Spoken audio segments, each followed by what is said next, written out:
ESPN Sports Connection. Have you ever wanted to play a next-gen version of Wii Sports? Well, if the answer is yes, then I'm sure eventually someone's going to make a good version of it in the future, probably Nintendo. But this game is definitely not it. That's not to say it's a bad game, as some of the games play just fine. It just never gets as close as being as much fun as Wii Sports. Most of the games can be played using the Wiimote or the gamepad, but some of them you're going to need both to play. But I'm going to talk more about that later. Now, there are only 6 games to play: tennis, golf, baseball, soccer, racing, and football. Since there are only 6 games, I'm just going to go over each one of them. And just for fun, I'm going to talk about them in the order of how much I enjoyed them. So first up, tennis was by far the best of the bunch. It controlled just like the Wii Sports version of tennis, where the characters move on their own and swinging the racket was the only thing you had to worry about. It controlled perfectly. Even when you used the gamepad where you swipe to swing your racket, it read it really well. And it felt like I really had control over the ball.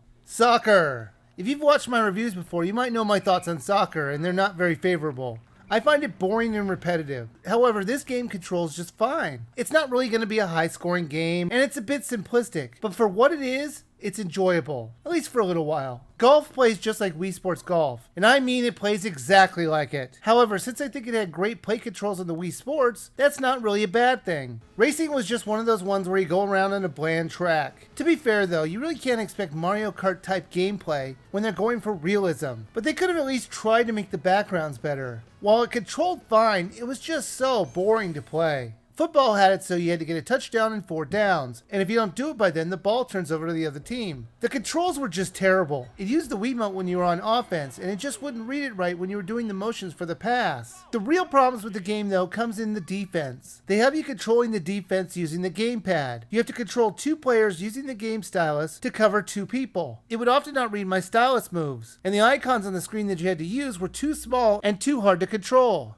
But the worst though was baseball. Let's start off with the pitching and the outfielding, just because it was okay at best. In order to pitch the ball, you have to draw a line on the gamepad where you want to throw the ball. But that means you can do crazy pitches. But something as simple as throwing a ball really fast, straight down the plate, was much harder. To catch the ball, you have to hold up your gamepad like you were looking for the ball, and if you can find the ball in time, you will catch it. And that was kinda clever. But the batting was just awful. Unlike Wii Sports, which didn't have the advantage of the Wii Plus technology, this game does, and it actually makes it much worse. At no time does it feel like you have the control on how you were hitting the ball, because all the swings felt rough and unnatural. What's even worse was the very lazy outfielders. When you hit the ball more times than not, the outfielder would just pick up the ball and throw it to the pitcher, and you would be safe at first. Even if he hit it to the first baseman, he would throw it to another base and ignore me as it got on the base. Or just throw it to the pitcher. It was dumbfounding on how stupid these outfielders could be. If they missed the ball, they would throw a fit and cry, but no one would actually get the ball. How I didn't get a home run every time is amazing to me. But I guess this is some kind of elementary school rules that I don't know about. No. If the fielder misses the ball, he can only get 2 bases. We don't want to make the outfielder feel bad because he missed the ball. Because everyone's a winner.